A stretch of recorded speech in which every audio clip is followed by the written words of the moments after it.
지금도 주님의 치유는 계속되어야만 합니다. 지금도 주님의 치유는 계속되어야만 합니다. 라는 제목으로 은혜를 나누겠습니다. 오늘 본문을 보게 되면요, 예수님께서 열병에 걸린 베드로의 장모를 고쳐주십니다. 우리 예수님께서 이 땅에 오신 목적이 무엇이죠? 하늘 보좌를 버리시고 이 땅에 오신 목적은요, 바로 저와 여러분들의 연약함을 친히 담당해 주시고 그의 백성들을 회복시키고자 함입니다. 오늘 우리가 살펴보고 있는 마태복음 8장은 그러한 내용으로 가득 차 있어요. 예수님께서 산상수훈의 말씀을 이제 마치시고 이제 산에서 내려오셔서 이 땅에서 하신 치유와 회복에 대해서 기록해 주고 있습니다. 그 내용이 바로 8장의 내용이에요.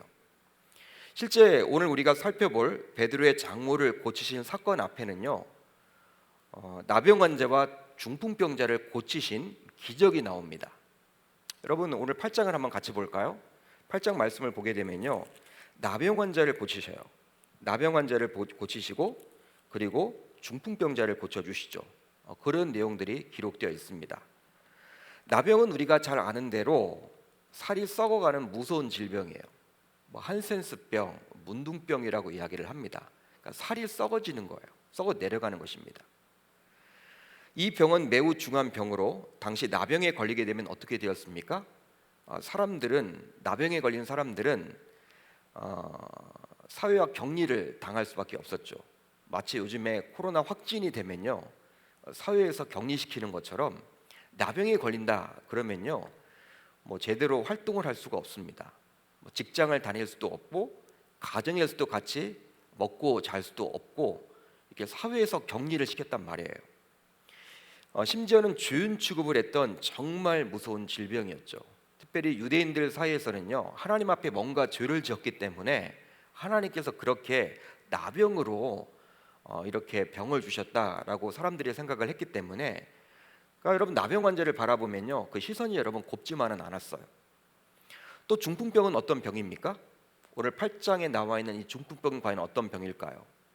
뇌출혈 혹은 뇌경색과 같은 뇌질환을 말하는데요, 몸을 스스로 가눌 수 없는 병입니다.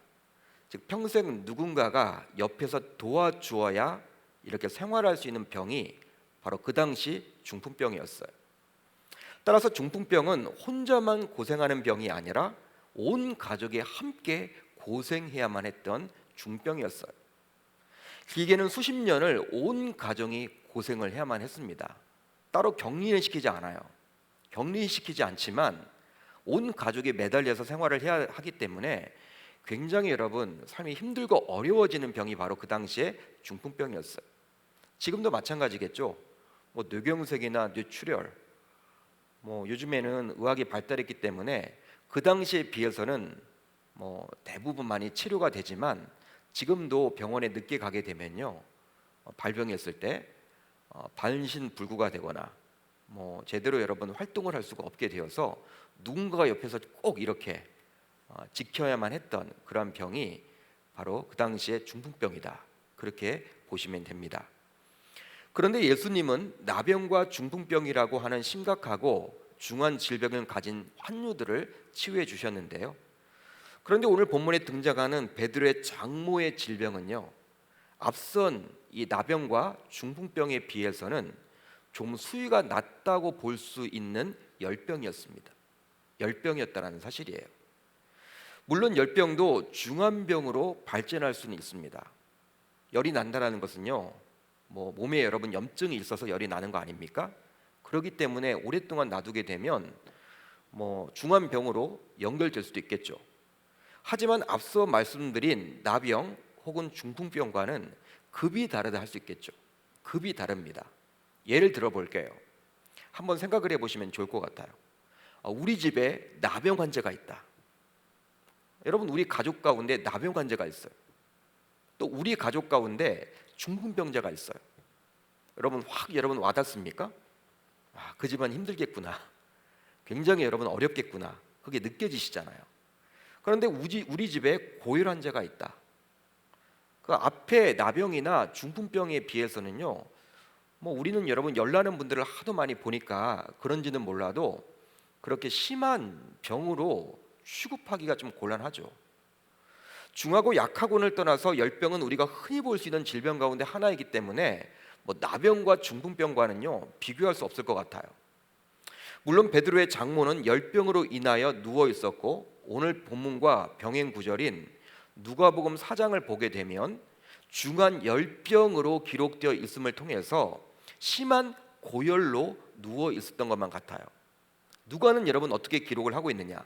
마태는 그냥 열병이라고 기록을 해주고 있는 반면에 의사인 누가의 입장에서는요 어떻게 여러분 기록을 해주고 있냐면 바로 중한 열병이다 이렇게 표현이 되어 있거든요. 그러니까 닥터니까 여러분 잘 아실 거 아니에요. 그렇기 때문에 아마 심한 고열로 누워 있었던 것 같아요, 그 베드로의 장모가. 그렇다 하더라도 성경에 기록된 예수님의 여러 기적은 실로 놀랍고 화려하기만 하죠. 여러분, 예수님이 어떠한 기적을 많이 베푸셨습니까? 우리가 여러분 여러 가지가 있겠지만 우선 치유만을 여러분 놓고 봅시다. 예수님은요 치유를 보게 될 때 스킬이 남달랐어요. 스킬이 굉장했습니다. 한마디로 무려 38년 된 병자를 고쳐주셨어요. 38년 된 병자. 여러분 한번 생각을 해보세요. 38년 된 병자. 예? 대단하죠 여러분. 강산이 거의 4번 정도 변할 정도의 그 여러분 불치병을 가지고 있었던 그 환우를 깨끗하게 고쳐주셨다라는 거예요. 스킬이 여러분 남다르죠. 또 나면서부터 안진뱅이를 고쳐주셨어요. 또 맹인 바디메오도 고치셨으며 심지어는 죽은 지 나흘 된 나사로까지도 깨끗하게 살려주셨습니다. 죽은 자도 살리셨죠. 그러기에 베드로의 장모의 열병은 앞서 언급한 치유 기적과 비교해 보아도 상대적으로 사소한 것처럼 보입니다. 여러분 8장에 여러분 구조를 쭉 보시면요, 이 나병 환자가 나오고 나병을 고치세요 우리 주님이. 또 중풍병자가 나오는데 그 중풍병도 고쳐주세요. 반면에 이 베드로의 장모 이 열병도 고쳐주시는데 이 두 가지와 비교해 보아도 굉장히 사소한 병인 것처럼 보여지는 것이죠. 따라서 이 사건은 굳이 성경에 기록되어 있지 않아도 예수님의 그리스도 즉 메시아 되심과 구원 사역을 설명하는데 전혀 문제가 될 것 없습니다. 여러분 오늘 말씀을 우리가 읽다 보면요, 이거 여러분 내용이 기록되어 있지 않아도 예수님이 여러분 하도 많은 치유 사역을 했기 때문에 굳이 뭐 열병 정도를 고쳐주셨다? 기록하지 않아도 좋아요. 내용 파악하는데 아무 지장이 없습니다. 주님께서 그리스도다, 또 우리를 구원시켜 주시고 회복시키기 위해서 이 땅에 오셨다. 여러분 오늘 말씀이 기록되어 있지 않아도 아무 문제가 되지 않습니다. 또 다른 기적에 비해서 특별한 것도 없고 드라마틱한 내용도 없이 짧은 두 구절로 되어 있기 때문에 많은 사람들이 성경을 읽어 내려갈 때 평범하게 넘어가기도 하는 치유 사건일 뿐이에요. 그런데 성경을 보면 베드로의 장모 열병을 고치신 치유 기사를 마태도 기록을 해주고 있고 마가도 기록을 해주고 있고 누가도 기록을 해주고 있다는 사실이에요. 그러니까 사복음서 가운데 이 세 개 복음서에 기록이 되어 있습니다. 마태, 마가, 누가. 요한복음만 기록이 되어 있지 않다라는 거예요. 따라서 그만큼 복음서 기자들에게도 아주 중요한 내용의 말씀임을 알 수 있는 것이죠. 여러분 마태의 관점, 마가의 관점, 누가의 관점이 있습니다. 또 요한의 관점이 있어요. 그들의 관점에 맞추어서 이 말씀을 기록해 나아가는데 마태가 보기에도 이 사건이 굉장히 중요해. 그렇기 때문에 기록해주고 있고 마가가 보기에도 굉장히 중요하다고 여겼기 때문에 역시 마가복음에도 나옵니다. 누가도 역시 마찬가지겠죠. 중요하게 여겼기 때문에 기록이 되어 있다는 거예요. 그렇다면 무슨 이유가 있길래 그 많은 복음서의 기자들은 이 사건을 기록해주고 있는 것일까요? 여러분 무슨 이유 때문에 그 많은 복음서의 기자들 마태, 마가, 누가는 이 기적 별거 아닌 것처럼 보이는 열병 정도를 치료한 이 사건을 기록해주고 있습니까? 무엇이 여러분 이유로 인해서 왜 여러분 기록해주고 있는 거예요? 오늘은 그 부분에 대해서 한번 살펴보려고 합니다. 우선 우리의 시각과 주님의 시각이 다름을 나타내주고자 함이에요. 그러니까 저와 여러분들의 시각과 우리 주님의 시각이 다르다라는 것을 보여주고자 오늘 이 기적의 기사를 나타내줍니다. 실제로 우리의 시각으로 볼 때 굉장히 심각한 질병이 있습니다. 암과 같은 질병들이죠. 특별히 여러분 우리가 보기에 췌장암 그런 여러분 이야기를 듣게 되면요, 우리의 머릿속으로 여러분 어떻게 생각합니까? 야, 이제 거의 죽겠구나, 살기 힘들겠구나. 췌장암이 여러분 굉장히 뭐, 가장 암 중에서 늦게 발견되기 때문에 이렇게 거의 죽을 병이라고 실질적으로 많이 죽기도 하고요. 그렇기 때문에 췌장암 그러한 진단을 받게 되면요, 야, 오래 못 살겠다, 그런 생각을 하죠. 그러니까 어찌 됐든 간에 각종 암에 걸렸다 그러면요, 중환병으로 여겨요. 심각한 질병으로 여기죠. 또 그보다는 상대적인 가벼운 질병도 있습니다. 뭐 예를 들어서 뼈가 부러졌다든지, 뭐 그런 여러분 질병들은요, 그것도 여러분 병원에 가야 하겠지만 뭐 암에 비해서는 그것은 여러분 나을 수 있는 병이다, 그렇게 우리가 취급하곤 한단 말이에요. 그러니까 우리가 여러분 보기에 중한 병이 있고 그 중하지 않은 병이 있다라는 거예요. 우리가 볼 때는 오늘 본문 앞에 나오는 나병과 중풍병은 굉장히 심각한 병이고, 오늘 본문에 나오는 열병은 상대적으로 나병과 중풍병에 비해서는 좀 가벼운 병이라 취급할 수가 있겠죠. 그렇지만 주님의 시각은 우리의 시각과 완전히 다르다라는 거예요.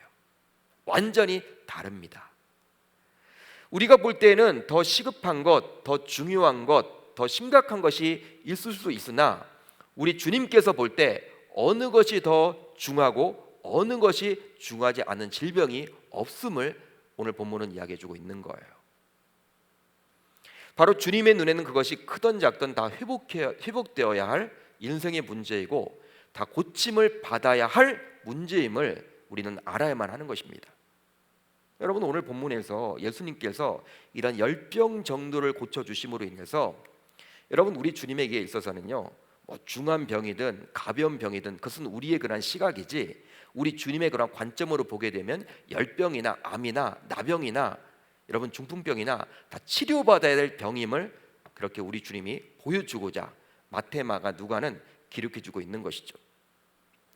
베드로 장모의 열병을 고치신 후에 이제 오늘 본문 17절을 보시면요, 마태는 예수님이 하신 사역을 구약의 이사야 예언의 성취로 설명합니다. 여러분 17절을 한번 우리가 같이 읽어봅니다. 시작. 선지자 이사야를 통하여 하실 말씀에 우리의 연약한 것을 친히 담당하시고 병을 짊어지셨도다 함을 이루려 하심이더라. 아멘. 여러분, 이 내용은 이사야 53장 4절에 나오는 내용을 그대로 지금 마태가 기록해주고 있는 거예요. 언급을 해줍니다. 바로 예수님께서는 중증으로 여겨지는 나병 환자, 중풍병자의 연약함을 친히 담당하셨으며 그것만 담당하신 것이 아니라 그냥 사소하게 보일 수 있는 열병을 앓고 있었던 베드로의 장모의 연약함도 동일하게 담당해 주셨다라는 것입니다. 그런 내용이에요. 실제 사람의 눈에는 사람을 죽이는 살인자가 더 큰 죄인이고, 거짓말하는 자는요, 뭐 작은 죄인 정도로 취급을 하죠. 우리가 보기에 여러분 그렇잖아요. 남을 죽이는 살인죄는요, 여러분 세상에 여러분 법정에서도 법에서도 더 여러분 법이 엄하잖아요. 누구를 여러분 죽였다, 거짓말했다, 여러분 우리들은 다 그렇게 판단을 한단 말이에요. 나름대로 사람을 죽인 죄가 더 크다, 그리고 거짓말한 죄는 그것에 비해서는 약한 그냥 가벼운 죄다, 그렇게 우리는 여기는데 예수님은 그렇지 않다라는 거예요. 예수님께서는 거짓말하는 자와 살인자를 동일하게 보십니다. 동일하게 보신다라는 거예요. 이것이 바로 예수님의 시각이죠. 예수님의 눈에는 살인자나 거짓말하는 자 모두 다 구원을 받아야 할 불쌍한 죄인일 뿐이에요. 여러분, 죄인일 뿐이에요. 살인자나 거짓말하는 자나 모두 다 죄인일 뿐이라는 거예요. 즉 예수님은 아주 작은 질병까지도 모두 담당하기 위해서 이 땅에 오신 거예요. 그래서일까요? 누가복음 8장을 보게 되면 회당장 야이로라는 유력한 사람이 있었는데 그에게는 12살 먹은 외동딸이 있었습니다. 12살을 먹은 외동딸, 하나밖에 없는 딸이 12살이었어요. 거의 죽어갔습니다. 지금 여러분 거의 죽어가고 있는 상황이었어요. 오늘 내일 하는 상황이었어요. 그 딸이 여러분 죽을 병에 걸리게 되어서 오늘 내일 하게 되자 하나밖에 없는 사랑하는 딸이 죽을 병에 걸리자 회당장 야이로는 예수님께 달려 나와 예수님 발 앞에 엎드려서 딸을 살려달라고 간청을 합니다. 간청을 하죠. 살려달라고. 내 딸이 지금 거의 죽어가고 있다고. 빨리 가시지 않으면 내 딸이 죽는다라고. 당시 유대 사회에서 회당장은 명망 있는 높은 직책이었기 때문에 딸의 죽음 앞에서 모든 체면을 내려놓고 간절히 예수님께 매달린 거예요. 여러분, 회당장이란 것은요, 당시 여러분 유력한 자였습니다. 그 여러분 마을에서는, 그 동네에서는. 그리고 여러분 사람들이 여러분 다 주목을 할 수밖에 없는 그런 위치에 있었어요. 낮에 여러분 예수님께 찾아왔는데 낮에 예수님 발치에 여러분 이렇게 엎드려서 딸을 살려달라고 이렇게 외치게 될 때 주변 사람들의 시선이 곱지만 않겠죠. 다 쳐다보겠죠. 그런 여러분 체면까지도 다 내려놓고 딸을 살리겠다는, 딸을 살리고 말겠다라는 그 마음 하나 때문에 예수님께 지금 매달리고 있는 거예요. 이제 예수님께서는 야이로의 딸을 고치시기 위해 이제 야이로의 집으로 향합니다. 향해 가요. 야이로가 여러분 하도 그렇게 애원을 하니까 예수님께서 이제 여러분 야이로의 집으로 가고 있어요. 그런데 가는 도중에 어떤 일이 벌어지죠? 우리는 알고 있어요. 바로 어떤 일이 벌어집니까? 12의 혈루증으로 고생하고 있었던 한 여인이 예수님의 옷에 손을 대면서 예수님과 대화를 합니다. 예수님과 대화를 해요. 여러분, 당시 회당장의 딸이 죽어가고 있습니다. 죽어가고 있어요. 오늘 내일 하고 있어요. 여러분 시급해요. 이게 언제 죽을지 몰라요. 여러분, 이 딸은 한시가 급하죠. 물론 12의 혈루증으로 고생하고 있는 이 여인도 중환자이면 틀림이 없지만 어찌 당장 죽을 병과 감히 비교할 수가 있단 말입니까? 12의 혈루증을 알았던 여인은요, 자신의 발로 여러분 예수님 옆에 찾아왔잖아요.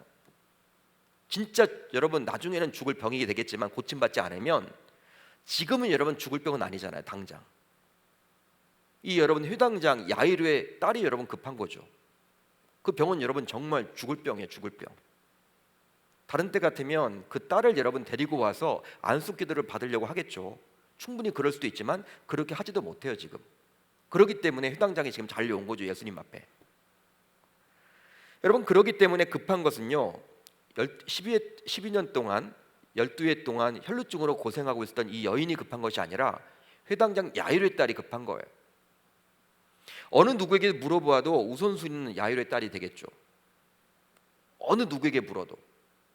그렇지만 예수님의 우선순위는 가다가 만난 12의 혈루증 걸린 여인이었습니다. 그러니까 우리의 시각과는 완전 다른 거예요. 예수님은 혈루증 걸린 여인의 문제를 해결하신 후에 이제 다시 발걸음을 야이로의 딸에게로 옮기게 되죠. 사랑하는 성도 여러분, 사람들은 어떤 기준과 판단에 의해서 더 심각한 질병과 덜 심각한 질병의 우선순위를 말하지만 우리 예수님께서는, 우리 주님께서는 병에 걸리면 그냥 병자라고 말하십니다. 병에 걸리면 그냥 병자인 거예요. 제가 항상 기도하는 내용들이 있죠. 하나님께서는 췌장암이나 이 감기나 같은 거라고. 우리들은 췌장암 걸렸다 그러면요, 야 죽었다. 이제 여러분 기도도 잘 안 되죠. 기도해봤자 뭐해? 여러분 이런 불신앙으로 이렇게 접근할 수도 있는데 췌장암 걸렸다 그러면 우리 주님에게서 있어서는 여러분 췌장암이나 감기나 매한가지라는 거예요. 별 차이가 없다는 거예요. 우리 주님은. 사람들은 어떤 기준과 판단에 의해서 더 심각한 질병, 덜 심각한 질병의 우선순위를 말합니다. 그렇지만 우리 예수님은 병에 걸리면 그냥 병자라고 하시는 거예요. 즉 예수님의 시각으로 볼 때 더 중하고 덜 중한 병이 없다라는 것이죠. 그러니까 우리 주님께서 보시기에는요, 회당장 야이로의 딸도 그냥 질병에 걸린 것이고 12년 동안 혈루병을 앓았던 그 여인도 그냥 동일한 질병인 거예요. 우리들이 보기에는요, 야 예수님께서 그 회당장 야이로의 딸을 먼저 고치셔야지 어떻게 중도에 멈춰서 이 대화를 하고 있어? 성경을 읽으면서도 분노할 수 있을 거예요. 예수님의 그런 행동을 못마땅하게 여길 거예요. 이 말이 돼? 이게 정의야? 예수님이 말한 정의야?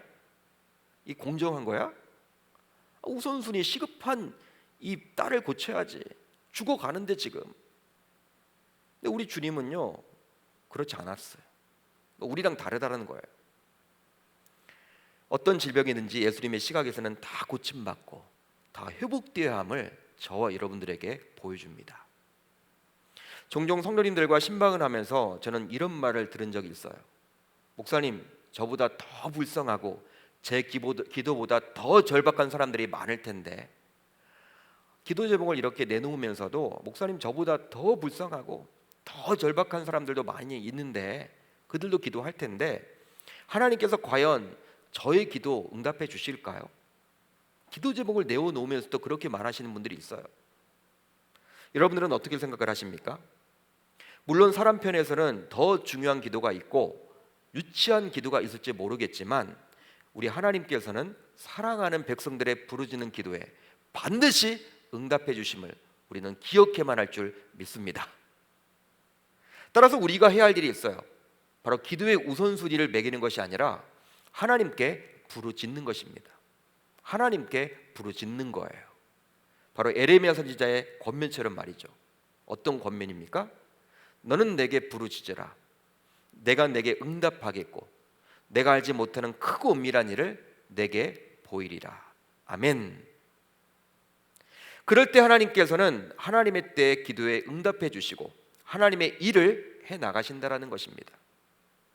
기도 응답이 큰 응답이건 작은 응답이건 시급한 응답이건 시급하지 않은 응답이건 중요한 것은 하나님께서 일을 하신다라는 거예요. 우리 주님께서 일을 하신다라는 거예요. 따라서 우리의 아주 사소한 부분이라 할지라도 하나님께서 응답하시면 하나님은 그 응답을 통해서 아주 놀라운 일을 하실 수 있음을 이 시간 믿을 수 있기를 바랍니다. 보통 우리들은 하나님이 크고 귀한 일을 꿈꾸죠. 여러분, 우리가 하나님 앞에 기도하면서도 하나님의 크고 귀한 일을 꿈꿔요. 어떤 기적을 바랄 때도요, 죽은 자를 살리신 그런 기적들, 오병의 기적을 베풀어 주셨던 그런 기적들, 그런 기적만을 바란다라는 거예요. 기왕이면 죽은 나사로가 살아난 기적, 오병이의 그런 기적이 나타난 그런 기적들, 기왕이면 그런 기적을 바라요. 또 하나님께서 그렇게 큰 기적을 나의 삶 속에서 이루어 해달라고 기도하곤 합니다. 그렇지만 내가 생각한 큰 기적을 경험했다고 해서 내가 생각한 대로 되어지는 것은 결코 아니에요. 결코 아니라는 거예요. 벳세다 광야에서 오병이의 놀라운 기적을 경험한 수만 명의 무리들이 어떻게 되었습니까? 그들은 여러분 남자 장정만 5천 명을 먹이신 그 사건을 경험했잖아요. 우리 주님께서. 그러니까 그들은 여러분 다 흩어졌어요. 그 광야에 있던 그 수만 명이 다 흩어졌단 말이에요. 그런 여러분 놀라운 기적을 맛보았음에도 불구하고 또 10명의 문둥병자가 모두 고침을 받았지만 1명 빼고 9명은 모두 다 각자의 삶으로 돌아갔다라는 거예요. 보통 우리는 큰 기적을 받으면 큰 일이 일어날 것처럼 기대합니다만 결국 그렇지 않다라는 것이죠.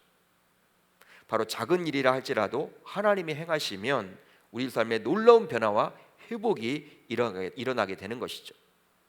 그래서 저와 여러분들은 우선 하나님 앞에 나의 그러한 시야와 하나님의 시야가 다를 수 있겠구나, 나의 시각과 우리 주님의 시각이 분명히 다를 수 있음을 깨닫고 내가 가지고 있는, 여러분 내가 기도하려고 해도 이런 것 가지고 내가 기도를 해도 해야 되나? 이런 마음을 갖지 마시고 하나님 앞에 나아갈 때는요 정말 사소한 문제라도 우리 주님 앞에 부르짖고 나아갈 수 있기를 바랍니다. 그것이 바로 신자인 저와 여러분들이 해야 될 일인 거예요. 해야 될 모습인 거예요. 우리들은 어떤 큰 문제가 생기게 되면 그때 나와서 하나님 앞에 매달려 기도하죠. 그렇지만 우리 주님이 이 본문의 말씀을 통해서 나병 환자도 고쳐주셨고 중풍병자도 고쳐주셨지만 이 별거 아닌 것처럼 보이는 이 열병조차도 고쳐주심으로 그렇지 않음을, 너희들 나에게 나올 때는 그렇게 큰 문제가 있을 때만 나오지 마라, 그렇게 나오지 말고 큰 문제가 있건 없건 나에게 나와서 다 맡겨라, 이런 우리 주님의 마음을 꼭 깨닫고 주님 앞에 기도하고 돌아갈 수 있기를 우리 주님의 이름으로 축원합니다. 다음으로 예수를 따르는 제자의 삶이 얼마나 복된지를 말씀해 주고자 함입니다. 여러분, 이 복음서의 기자들이 오늘 이 열병을 치료한 이 사건을 다 기록해 주고 있는 것은요, 예수를 따르는 제자들의 삶이 얼마나 복된지를 말씀해 주고자 함이에요. 마태복음 4장 18절로 19절을 보면요, 예수님께서는 갈릴리 해변에서 그물을 던지는 베드로와 그의 형제 안드레에게 나를 따르라고 부르십니다. 그런 내용이 마태복음 4장에 나와요. 여러분, 어떻게 나와 있습니까? 갈릴리 해변에 다니시다가 두 형제 곧 베드로라 하는 시몬과 그의 형제 안드레가 바다에 그물 던지는 것을 보시니 그들은 어부라 말씀하시되 나를 따라오라. 내가 너희를 사람을 낚는 어부가 되게 하리라 하시니 나를 따라오라. 예수님의 부르심에 베드로와 그 형제 안드레는 그물을 이제 버려두고 예수님을 따르는 제자가 되었어요. 당시 베드로는 아내가 있었고 부양할 장모도 있었습니다. 부양할 장모도 있었다는 사실이에요. 총각이 아니었습니다. 그런데 베드로와 안드레는 집과 가족까지 모두 버려두고 예수님을 따랐어요. 여러분, 세상적으로 보게 되면 이렇게 무책임한 가장이 있을까요? 여러분, 어떻게 생각하십니까? 세상적으로 보게 되면요, 이렇게 무책임한 가장이 있을까? 당시 베드로와 안드레의 직업은 어부였다고 제가 말씀을 드렸습니다. 어부였습니다. 우리는 어부를 다소 가난하고 천한 직업으로 생각하기도 하지만 당시의 어부는 결코 가난한 직업은 아니었어요. 특별히 배를 가지고 있는 어부는 큰 부자였다고 합니다. 큰 부자였죠. 우리나라도 마찬가지였죠. 여러분, 뭐 큰 배를 가지고 있다 그러면요 부자죠. 여러분, 어부라고 하지만 큰 자영업을 하고 있는 것이죠, 나름대로. 그 당시 여러분 갈릴리 바닷가에서 이 베드로와 안드레가 여러분 배를 소유하고 있었어요. 갈릴리 해변에서 고기를 잡아 생계를 유지하는 베드로와 안드레를 예수님께서 나를 따르라고 부르실 때 그들은 즉시로 배와 그물과 가족을 버려두고 예수님을 따랐습니다. 그런 내용이 바로 마태복음 4장에 기록되어 있어요.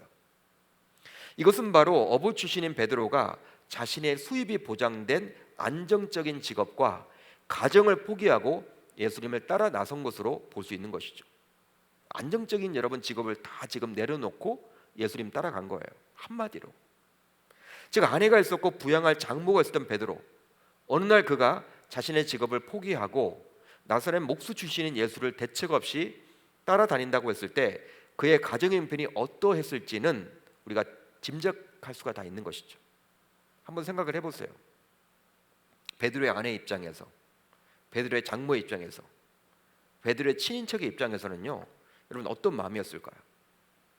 어떤 마음이 들었을까요? 야, 나사렛 목수 출신의 나사렛 예수를 따라다닌데 다 이제 직업도 다 버리고 가정도 버리고 배도 버리고 그물도 버리고. 설상가상으로 베드로의 장모는 열병에 걸려 누워 있기까지 했습니다. 병이 여러분 또 온 것이죠. 집안에 여러분 우환이 생기게 된 거예요. 쉽게 말하면 집안 꼴이 많이 아니죠. 가장인 베드로의 체면도 말이 아닐 것입니다. 마음이 여러분 혼란스러웠겠죠. 떠났긴 떠났는데 굉장히 여러분 고민이 많았겠죠. 예수님을 따라 모든 것을 포기하고 따랐지만 집안에 수많은 문제들이 있다고 볼 수 있습니다. 심지어는 베드로의 가족들이 베드로를 원망하지 않았을까요? 여러분 어떻게 생각을 하십니까? 원망하지 않았을까요? 이런 상황 속에서 예수님은 베드로의 집으로 찾아간 거예요. 찾아갔죠. 그리고 예수님은 열병으로 누워 있었던 베드로의 장모에게 다가갑니다. 그리고 그녀의 손을 만지십니다. 그녀의 손을 만지세요. 그녀의 손을 잡습니다. 여러분, 이것은 당시 문화에서는 정말 금하는 일이었어요. 남자가 일반 여자의 손을 만진다라는 것, 또 질병 있는 사람을 만진다라는 것은요, 랍비들의 문헌에서 금기시 되었습니다. 이건 말이 되지 않는 거예요. 유대 율법에서는 어긋나는 거예요. 그렇지만 예수님은 사람들이 만들어 놓은 금기를 깼고 친히 열병으로 누워 신음하는 베드로의 장모의 손을 만지십니다. 만지신다라고 나와 있죠. 이는 베드로의 장모의 손을 만져주심으로 혼란스럽고 문제가 있는 베드로의 가정을 만져주신 것이라 볼 수 있는 거예요. 단순히 여러분 베드로의 장모의 손을 만져주신 것은요, 그 베드로의 집안을 지금 어루만져 주고 있음을 보여주고 있는 거예요. 이제 예수님께서 사랑의 손으로 그녀의 손을 잡아주셨을 때 그녀의 열병은 순식간에 떠나게 되었습니다. 할렐루야, 할렐루야. 예수님의 만져주심으로 열병이 떠난 베드로의 장모, 그녀는 그 즉시로 이제 어떤 행동을 하게 되느냐, 바로 예수님 앞에 수종을 들었다라고 오늘 본문은 말해주고 있습니다. 수종을 들었다. 영어 성경을 보게 되면 시중을 들었다, 그런 뜻이에요. 여기에서 수중들다라는 말의 원어상 의미는 무엇이냐면 식사를 대접했다, 식사를 섬겼다, 이런 말이에요. 그러니까 여러분, 밥을 이렇게 챙겨서 예수님과 그 같이 따라왔던 제자들에게 섬긴 거예요. 식사를 대접한 거예요. 열병에 걸려 집안 분위기가 말이 아니었을 텐데 열병이 낫자마자 그녀는 예수님과 제자들을 위해 정성껏 식사 제공을 합니다. 식사를 섬겼다라는 거예요. 여러분, 이것은 무엇일까요? 이것은 무엇입니까? 사위가 안정된 직장을 버리고 가족을 버리고 달아난 가정, 설상가상으로 질병이 찾아와 열병으로 신음하던 절망적인 모든 상태가 순식간에 예수님과 함께 식사를 나누는 천국의 공동체로 변모하게 되었다라는 사실이에요. 여러분, 아무나 여러분 식사하는 게 아니죠. 여러분, 우울한 상태에서 식사하는 건 아니죠. 식사를 이렇게 대접했다라는 것은요, 기쁨이 있는 거예요. 기쁨. 여러분, 굉장히 열병으로 인해서 또 직업을 여러분 다 잃었던 그런 상황이기 때문에 굉장히 힘들고 어려웠던 그런 상황이었다면 이제 여러분 그런 모든 것들을 다 떨쳐버리고 식사를 제공함으로 인해서 어떻게 되었습니까? 바로 천국의 공동체로 변모한 거예요. 세상 사람들은 베드로가 가족을 버리고 자신의 안정된 직업을 버리고 예수님의 제자로 따를 때 베드로의 가족들에게는 큰 불행이라고 생각을 했을 거예요. 야, 처집안은 끝났다. 처집안은 끝났어. 어떻게 배도 버려? 어떻게 그물도 버려? 나머지 가족들은 뭘 먹고 살아? 야, 큰일 났다, 큰일 났다. 사람들은요 다 걱정을 했을 거예요. 베드로를 바라보면서, 베드로의 그런 행동을 바라보면서. 거기다가 여러분 이제 그 장모가 열병까지 걸렸으니 야, 우환이 끊이지 않아. 큰일 났다, 큰일 났다. 그렇게 여겼을 거란 말이에요. 그렇지만 베드로가 자신의 모든 것을 기꺼이 버리고 예수님을 따르는 제자가 되었을 때 우리 예수님은 복음을 위해 희생한 베드로의 가족을 구원하시고 그의 집을 갈릴리 선교의 중심지로 삼으시는 놀라운 축복을 허락해 주셨습니다. 하나님이 그렇게 해주신 것이죠. 갚아주신 거예요. 심지어 고린도전서 9장을 보면요, 베드로의 아내는 베드로의 복음 사역에 참여한 동역자로 소개를 해주고 있습니다. 바울은 이렇게 여러분 권면을 해주고 있어요. 이야기를 해주고 있어요. 고린도전서 9장 5절을 보면 이렇게 나와 있죠. 우리가 다른 사도들과 주의 형제들과 게바와 같이 믿음의 자매된 아내를 데리고 다닐 권리가 없겠느냐. 게바가 여러분 베드로죠. 베드로는 어떻게 소개를 하고 있습니까? 바울이 믿음의 자매된 아내, 같이 여러분 동역을 했다라는 거예요. 그러니까 집안일만 했던 것이 아니라 아마 여러분 베드로를 따라서 열심히 복음을 전하는 놀라운 주의 종이 되었음을 지금 바울이 그렇게 고백을 해주고 있죠. 사랑하는 성도 여러분, 우리가 주님의 부르심에 응답하여 모든 것을 버리고 주님을 따르게 되면 잃어버리는 것이 아니라 하나님께서 채워주시는 놀라운 축복이 있음을 이 시간 믿을 수 있기를 바랍니다. 이 시간 믿을 수 있기를 바라요. 즉 주님을 믿는다는 것 때문에 손해를 보고 오해를 당하고 따가운 시선도 겪어야만 하는 이 코로나 전국에서도 결국 우리 주님께서는 자신의 때에 모두 갚아주실 거예요. 갚아주실 거예요. 코로나 상황이 지속되면서 아마 성도님들 굉장히 위축된 삶을 살 거예요. 주변 사람들에게 교회를 다닌다, 나는 성도입니다, 나는 집사입니다, 나는 권사입니다, 이렇게 여러분 드러내기도 참 쉽지 않을 거예요. 직장에서 되도록이면 교회 이야기 꺼내지도 않을 것 같아요. 다 나를 보는 시선이 굉장히 매섭기만 하겠죠. 한번 여러분 곰곰이 생각을 해보세요. 그동안 우리가 너무 편하게 여러분 신앙생활을 해오지 않았습니까? 내가 여러분 자유롭게 신앙생활을 해왔잖아요. 내가 가고 싶으면 교회 마음껏 다녔잖아요. 교회를 다닌다고 뭐 직장에서 핍박이 있었습니까? 누가 눈치 주는 사람이 있었습니까? 여러분 교회를 다닌다고 뭐 직장 승진이 안 됐습니까? 뭐 집 계약이 안 됐습니까?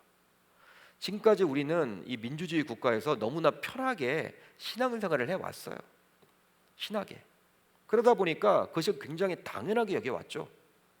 코로나 상황이 여러분 접하게 되면서 좀 사회적인 분위기가 이제 반기독교적인 반교회적으로 흐르다 보니까 이제 여러분 교회 때문에 나도 여러분 욕을 먹게 되었고 예수님 믿는다라는 것 때문에 손해도 여러분 이렇게 당하게 되었고 핍박도 당하게 되었고 불미스러운 일도 여러분들 막 이렇게 손가락질도 당하게 되었고 이렇게 당하게 되었단 말이에요. 여러분 이런 것들을 바라보면서 여러분 굉장히 우리가 힘들고 어렵지만 결국은 여러분 우리가 오늘 본문을 통해서 깨닫게 되는 바는 무엇이냐면 우리 주님을 위해서 손해를 보고 오해도 당하고 따가운 시선을 겪어야만 하는 그런 상황에 놓여 있지만 언젠가는 우리 주님께서 모두 갚아주신다는 그 사실이에요. 마치 베드로와 그의 가정을 통해서 우리는 깨닫게 되는 것입니다. 여러분 베드로의 인생, 그의 아내 인생이 얼마나 놀라운 큰 축복을 받게 되었습니까? 그가 여러분 우리 주님을 위해서 희생을 하고 손해를 보고 다 포기하고 우리 주님을 따라갔을 때 우리 주님이 그렇게 멋지게 사용하시는 놀라운 역사가 나타났잖아요. 여러분 베드로를 모르는 사람이 어디 있어요? 우리 신자들 가운데 베드로를 모르는 사람이 어디 있어요? 불신자들도 베드로 다 알아요. 그만큼 여러분 유명 인사가 되었다라는 거예요. 하나님이 그렇게 높여주신 것이죠. 이제 여러분들에게 묻고 싶습니다. 혹시 신앙생활을 해오고 있는 여러분들은 예수 때문에 손해를 본 적이 있으십니까? 정말 예수 때문에 손해를 본 적이 있으세요? 예수 때문에 오해를 받아본 적이 있으세요? 예수 믿는다는 것 때문에 자신의 성질을 죽이고 그냥 주변 손가락질을 모두 감내한 적이 있으십니까?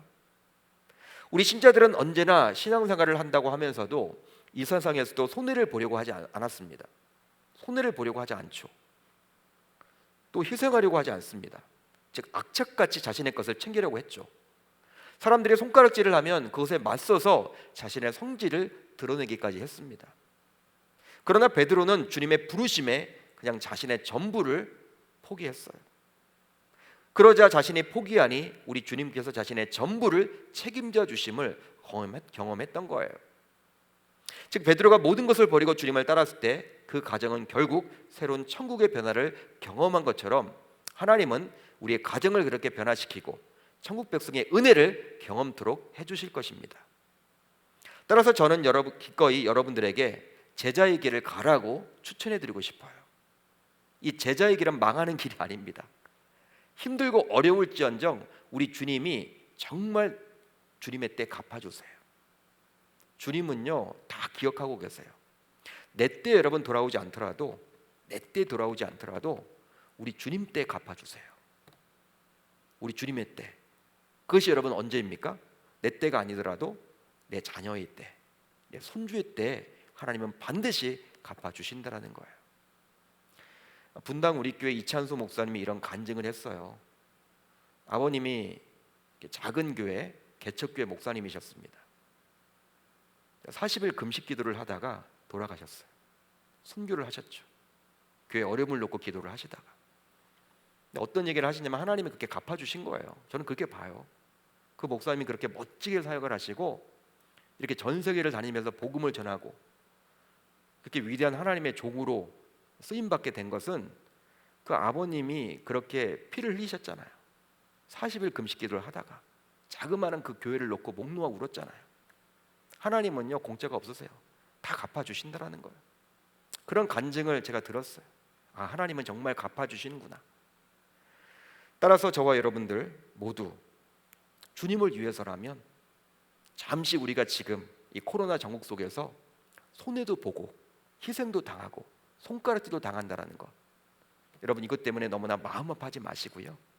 정말 이걸 놓고 간절히 기도하고 매달리고 손해를 당하기도 하고 희생을 당하기도 하고 손가락질을 당한다, 이것 때문에 힘들고 어렵겠지만 여러분 그것으로 끝난다라는 것이 아니라 우리 주님의 때가 되면 언젠가는 우리 주님이 다시금 갚아주신다는 그 사실을 깨닫고 오늘 이 말씀과도 같이 지금도 치유는 계속되어야 된다라는 이 사실을 붙들고 나아가는 저와 여러분들이 다 되시기를 우리 주님의 이름으로 축원합니다.